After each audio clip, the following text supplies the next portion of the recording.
ہے کہ من صلی علیہ صلاۃ واحدۃ صلی اللہ علیہ عشر،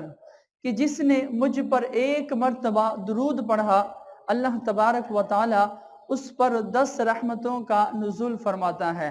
اور اس کے نامہ اعمال میں 10 نیکیاں لکھ دیتا ہے، اور اس کے نامہ اعمال سے 10 خطائیں جو ہیں وہ معاف فرما دیتا ہے۔ اور فرمایا کہ جو شخص 10 بار درود پڑھتا ہے اللہ تعالیٰ اس پر 100 بار رحمتوں کا نزول فرماتا ہے، اور جو بندہ 100 بار درود پڑھتا ہے اللہ اس پر 1000 برکتوں کا نزول فرماتا ہے۔ اور فرمایا کہ جو شخص 1000 مرتبہ درود پڑھتا ہے جب وہ جنت میں داخل ہوگا تو فرمایا گیا کہ نبی اکرم علیہ السلام کے کندھے کے ساتھ اس شخص کا کندھا ملا ہوا ہوگا اور یوں اس کا داخلہ جنت میں ہوگا۔ تو درود پڑھنے والوں کے بے شمار فضائل و برکات ہیں۔ فرمایا گیا کہ درود پڑھنے والے کے گناہ ایسے معاف ہوتے ہیں جس طریقے سے خزاں کے موسم میں درختوں سے پتے جھڑتے ہیں۔ فرمایا کہ پت جھڑ کی موسم میں جیسے پتے جھڑتے جاتے ہیں درود پڑھنے والے کے گناہ بھی ایسے ہی معاف ہوتے جاتے ہیں۔ اور فرمایا کہ جیسے دھوپ میں برف کو رکھ دیا جائے تو وہ پگھلنا شروع ہوتی ہے، درود پڑھنے والے کے گناہ بھی اس کے نامہ اعمال سے اسی طریقے سے ختم ہونا شروع ہو جاتے ہیں۔ حضرت با یزید بسطامی رحمت اللہ علیہ فرماتے ہیں کہ عام مومنوں کے مقام کا جہاں پر انتہا ہے، عام مومنوں کے مقام کی انتہا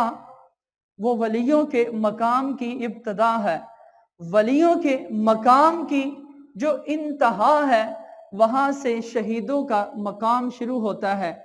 شہیدوں کے مقام کی انتہا جو ہے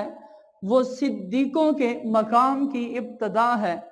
صدیقوں کے مقام کی انتہا جو ہے فرمایا وہ نبیوں کے مقام کی ابتدا ہے، نبیوں کے مقام کی انتہا جو ہے وہاں رسولوں کے مقام کی ابتدا ہے، جہاں رسولوں کے مقام کی انتہا ہے فرمایا وہاں پر اولو العزم کے مقام کی ابتدا ہے، اور اولو العزم کے مقام کی انتہا ہے وہاں پر حبیب خدا محمد مصطفیٰ صلی اللہ علیہ وآلہ وسلم کے مقام کی ابتدا ہے، اور حبیب خدا محمد مصطفیٰ کے مقام کی انتہا وہ اللہ کے علاوہ اور کوئی نہیں جانتا، خدا ہی جانتا ہے کہ رسول اللہ کے مقام کی انتہا کیا ہے۔ تو یہ اللہ کے نبی علیہ السلام پر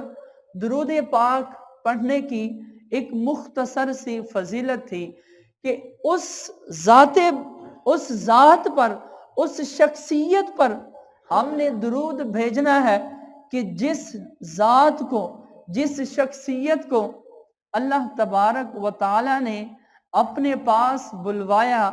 اور بلوا کر اپنے